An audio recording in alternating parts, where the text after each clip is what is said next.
Hello दोस्तों, dictation start होगी 3 second बाद। स्टार्ट। जब जब भारत के स्वाधीनता इतिहास में महान क्रांतिकारियों की बात होगी, तब तब भारत माँ के इस वीर सपूत का जिक्र होगा।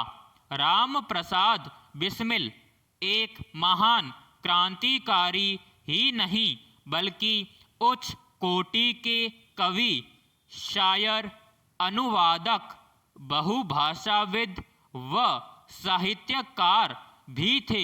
पैराग्राफ।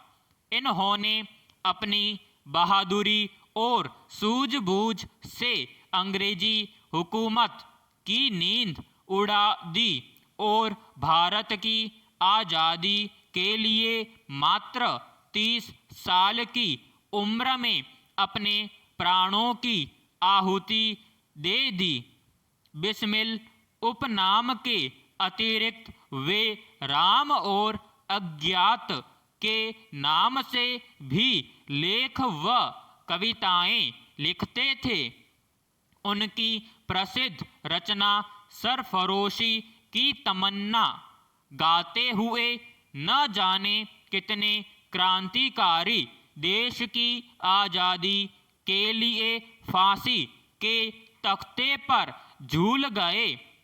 राम प्रसाद बिस्मिल ने मैनपुरी कांड और काकोरी कांड को अंजाम देकर अंग्रेजी साम्राज्य को हिला दिया था। लगभग 11 वर्ष के क्रांतिकारी जीवन में उन्होंने कई पुस्तकें लिखी और स्वयं ही उन्हें प्रकाशित किया।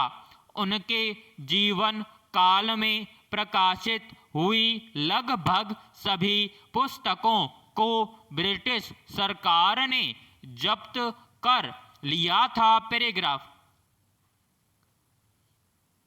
राम प्रसाद बिस्मिल का जन्म 11 जून 1897 को उत्तर प्रदेश के शाहजहांपुर जिले में हुआ था।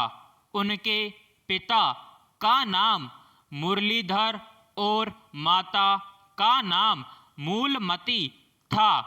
जब राम प्रसाद 7 वर्ष के हुए तब पिता पंडित मुरलीधर घर पर ही उन्हें हिंदी अक्षरों का ज्ञान कराने लगे।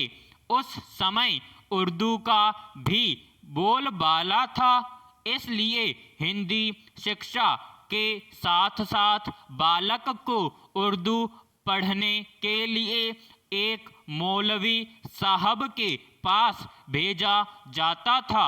उनके पिता पंडित मुरलीधर राम की शिक्षा पर विशेष ध्यान देते थे और पढ़ाई के मामले में जरा भी लापरवाही करने पर मार भी पड़ती थी। पैराग्राफ। 8वीं कक्षा तक वो हमेशा कक्षा में प्रथम आते थे, परंतु कुसंगति के कारण उर्दू मिडिल परीक्षा में वह लगातार 2 वर्ष अनुत्तीर्ण हो गए। राम प्रसाद की इस अवनति से सभी को बहुत दुख हुआ और 2 बार एक ही परीक्षा में अनुत्तीर्ण होने पर उनका मन भी उर्दू की पढ़ाई से उठ गया। पैराग्राफ। इसके बाद उन्होंने अंग्रेजी पढ़ने की इच्छा व्यक्त की। उनके पिता अंग्रेजी पढ़ाने के पक्ष में नहीं थे, पर राम प्रसाद की मां के कहने पर मान गए। 9वीं कक्षा में जाने के बाद राम प्रसाद आर्य समाज के संपर्क में आए और उसके बाद उनके जीवन की दशा ही बदल गई। आर्य समाज मंदिर शाहजहांपुर में वह स्वामी सोमदेव के संपर्क में आए। जब राम प्रसाद बिस्मिल 18 वर्ष के थे तब स्वाधीनता सेनानी भाई परमानंद को ब्रिटिश सरकार ने गदर षड्यंत्र में शामिल होने के लिए फांसी की सजा सुनाई, जो बाद में आजीवन कारावास में तब्दील कर दी गई और फिर 1920 में उन्हें रिहा भी कर दिया गया।